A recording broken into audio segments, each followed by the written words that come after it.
Have you ever been so petty that you played the long game for actual years just to watch someone get exactly what they deserved? My college roommate Jessica was the kind of person who made everyone else's life harder just because she could. She'd eat my food, then deny it while holding the empty container. She'd blast music at 3 a.m., then act shocked when I asked her to turn it down. But the worst part? She stole my research. Senior year, I spent 8 months developing an original thesis on sustainable urban planning. Jessica would hover while I worked, asking innocent questions about my methodology. I thought she was just being friendly. I was wrong. 3 weeks before our presentations, Jessica submitted her thesis first. It was my work. Every graph, every conclusion, every innovative solution I developed. She'd even copied my typos. When I confronted her, she shrugged. "Prove it," she said, smiling coldly. Professor Martinez already loves my project. I had backups, but she'd been smart. She'd taken my ideas and rewritten them just enough to make plagiarism difficult to prove. My advisor suggested I choose a new topic. With 3 weeks left, I was devastated. That night, something in me crystallized. Jessica wanted to play games? Fine. I'd play better. I threw together a mediocre replacement thesis and graduated quietly. Jessica won the departmental award for academic excellence with my stolen work. She got hired at the city's top planning firm based on that research.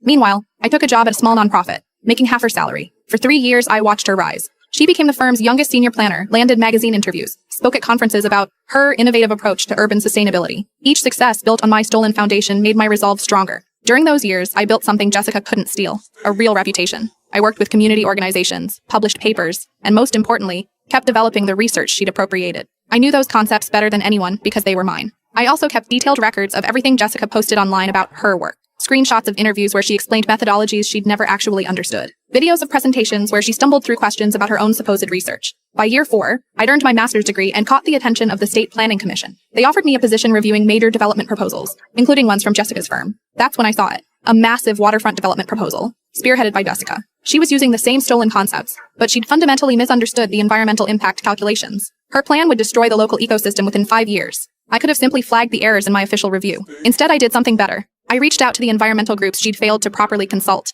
I connected them with the journalists who'd featured her in those glowing profiles. I provided them with technical analysis showing how her award-winning methodology was flawed and would cause irreversible damage. The story broke 2 weeks before the city council vote. Rising Star Planner's project could destroy waterfront ecosystem. The article included quotes from actual environmental scientists explaining how Jessica had misapplied the very research that made her famous. Jessica tried to defend herself, but it was clear she didn't understand the work well enough to answer technical questions. When pressed about specific calculations, she couldn't explain her own methodology. The project was voted down unanimously. 3 firms pulled out of future partnerships. Jessica was quietly let go 6 months later. The best part? The commission asked me to lead a corrected version of the waterfront project. Using my original research, the real version, we designed something actually sustainable. At the ribbon cutting, I spotted Jessica in the crowd. Our eyes met across the plaza. She looked tired, older. I'd heard she was working at a small suburban firm now, doing basic zoning reviews. I didn't feel triumphant. I felt satisfied. Sometimes the long game isn't about revenge. It's about making